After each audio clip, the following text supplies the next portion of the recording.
As you know, my name is Isabel, and today we will be reading my WATPAD stories from when I was 9 years old.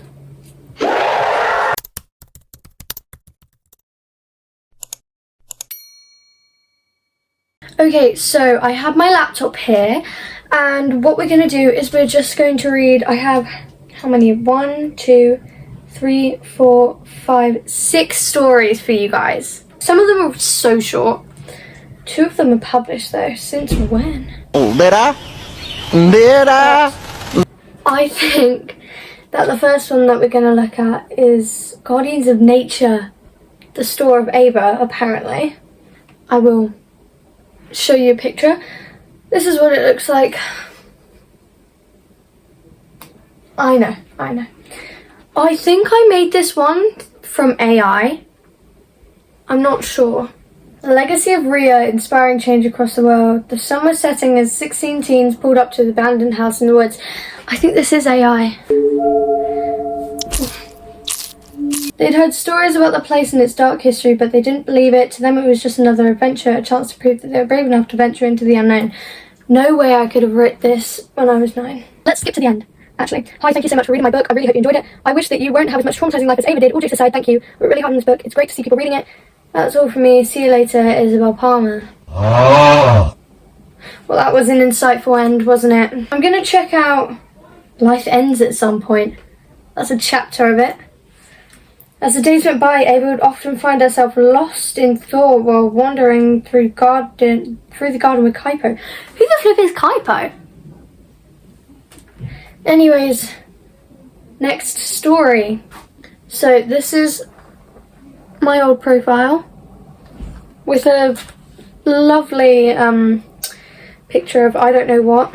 Next we're gonna love I Can't Love Me Anymore, a heartbreaking story about a girl who has stragglers but struggles believing herself in other people. This. Start reading, I guess. Hello, my diary. I have no idea what to say to you right now, but I guess I have to say my name. It's Cornelia, but please, I'm begging you to call me Nell or Nelly. I don't care, as long as it's not Cornelia. I have a friend called Cornelia. I'm 17 now, and that means I have to do everything with a smile. Even if I'm having a mental breakdown in my head. Please. I hate school, hate it. I'm sad all of the time. And lastly, my most used emoji is this one. Well, that's beautiful. You've always beautiful, and I'm always beautiful. Next, we have The House in Vescal Wood. This is a diary of a girl who went on a treacherous adventure with her friends in the woods to an abandoned house. Little did they know that it would become more deadly than they thought. There I became popular. OMG, hi, I know this is my new diary and all, and you don't even know much about me right now, but I'll get to that later. I'm sitting in the library right now listening to music on blast with my headphones because the popular kids want to go somewhere with me. Outside from science project group study. That was so hard to say. She's excited. Okay, anyway, they want to go to an abandoned house in Vescal Wood. Wait. I just realised that that's the most spooky place in this whole town. There's no way I'm going. But I do need some social credit because right now my social credit is the size of a dust bunny. And not the big kind. It's the kind that you didn't realise was there because it was so small. You know, the ones that somehow sneak on your TV like they walk on it when you're not looking. I was a literary genius. I will tell you that. Next story. These are not that long at all. Next one, the house is empty. Can't leave a 5-year-old forever. 5-year-old Cheshire Clove is a little girl whose mother mysteriously disappeared. Join her to find her mum. The start from the end, which is chapter 1. I took the knife out of her back. I screamed at the top of my lungs. Why would anyone do this to her? You absolute monsters, I yelled at them, tears streaming down my face. Because we can.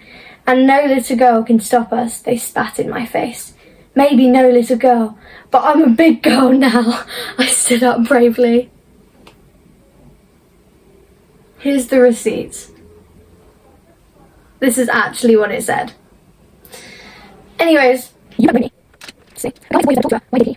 Woman, I fell, I started to think about life. You know what they say, when you're outside, you have a flash before your eyes. You also have to breathe. I can be safe now. I don't know what does do this crazy thing. I saw the rubber before the somebody. I saw the down, right before the scream. I can't see, Sora, please help. You're better than this. I told her words. Silly old Donnie. Didn't she know? There's no such thing as a Gruffalo. I'm joking, it doesn't say that. So, Donnie, doesn't she know? I'm not doing this. I'm the same person as I was. Same. I don't know why they want me to change. I am the same. Why don't they get it? There was something mentally wrong with me when I wrote this. It's not easy to me, is it? Then I started to cough a lot. I was crying some pain. That's something normal, more deep. There's a next part. Oh, this is good. Cafe. Sora said, I can't graduate. Sora, my said. I'm going to survive. I chuckled. She's not smart, whatever. 83. I laughed, pointing out to her. I got 16,392. Okay. Now you're pushing it, Donnie. What are these names? Donnie and Sora. All of the names that I chose were like quirky names. Anyways, she replied, I knew she would be serious because she was using her I'm serious Sora look. Okay. I loved what she said, so much the teacher would say, okay. I love Donnie. When we get to the cafe, she said, still holding her laugh in her laughter. Sure, I replied, I love going to the cafe with Donnie. It was the best. This is I'm very excited. After school, we walked to the cafe. As we walked, we shared AirPods. Not sponsored. You wouldn't be sponsored, love. You're on WATPAD. You're 9. I think we had singing then we started singing the song that was playing, and it was our musical playlist, so we were singing the song from Adam's Family. Should I sing it for you guys? One normal night, Wednesday once. We started laughing because the other parties at the same time. When we got to the cafe, we ran to our seats, we always get with her. Don't you know, hey guys, she said excited to see us. Hey, we always said back to her. The usual again, she said writing down order before we answer yes. Of course, so you back. Would you go good? Then question, still writing down order. The best. I graduated. Glad to hear. What's that you? She said, turning her head to Donnie. Same size, very good. Very good. You're all shortly. Then she shortly. I don't feel well. I was to me. And then fainted. Sora, please wake up, she shouted. Someone help! My friend won't wake up. How do I know that she said that? Also, Sora Lane. That is a nice name. Good job, 9-year-old me. There's a next part.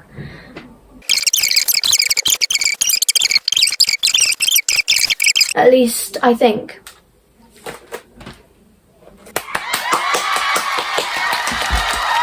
Beautiful! That was beautiful. I'm getting sweaty. It's really hot in here. Let me put my hair up. That was peak fiction. Sorry. Peak fiction. Peak cinema. Okay, this is the last one. Fern, a bisexual trans girl, has just moved into a new town after the tragic death of her father. The town is a small, quiet place called Timsbury, and Fern hopes that she'll have a normal life here. One day, she finds a girl called Ophelia, who she later finds out is lesbian, and her neighbour. Okay. This is the cover of this one. I'm guessing you can kind of know what this one's about. I tried to write a love story. And, as Fern pulled up into the driveway of her new house, the first thing that caught her eye was a giant oak tree in front of her porch with a great big tyre swing attached to the bottom. It looked all worn and mucky, but she didn't care, because at that moment she knew that that swing was definitely where she would spend an every hour sat on. Good job for you, Fern. That's a nice name. I came up with good names. Soraline. We need to go back to Soraline. Goodness me, Soraline. But anyway, hey Mum, she asked, is that swing for me? She pointed at it through the window. Yeah, her mother said. Great, Fern replied. She then saw a girl outside next door. The girl had long black hair and shining emerald eyes that lit up in the sun. That's Ophelia, the neighbour's daughter. It said you guys might want to be friends. She's in your year at school, her mother added. Fern wasn't listening though. She was paying attention to Ophelia, seemingly staring at her read. Ophelia then looked up from her book and caught a glimpse of Fern. She blushed and saw Fern looking at her, and she hid behind her book. Meanwhile, Fern saw her look back and hid behind a box, her face going instantly red from embarrassment. Mum, Fern whispered, do you know if Ophelia's, she couldn't spit it out, lesbian? Her mother finished her sentence. Yeah, she is. Why? Just wondering, Fern answered. Even though her mum already knew why she wanted to know. She's a really pretty girl, isn't she? Her mother looked at her, smiling. Yeah, really, really pretty. Fern answered, like in a trance, which is convenient because she was trans.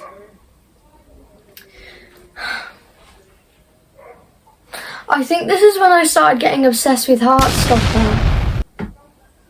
I love Heartstopper. I've read all the books. Anyways, next part. I'm so excited for this. Wait, can I have me acting out the scenes? I'll have me acting out the scenes in that. That would be so cool. Oh, there's a swear. Get the F up, you lazy fat pig, Fern's brother Hendrik shouted in her ear. You B-word.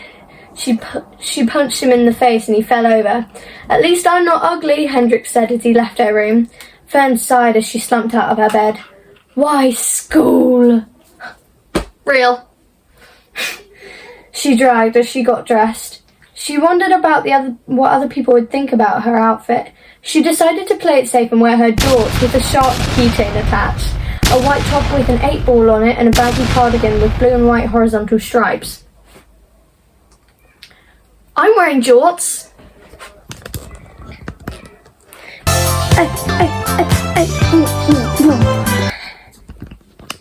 Hey.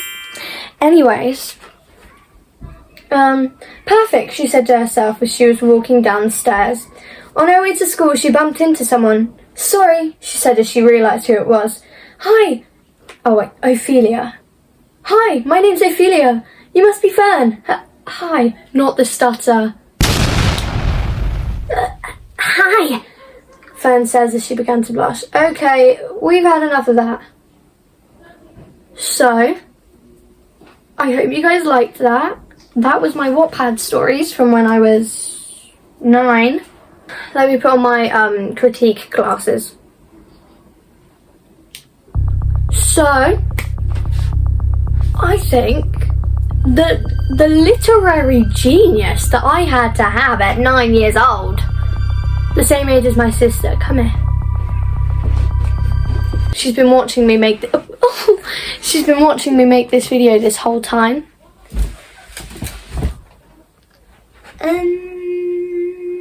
Do tongue.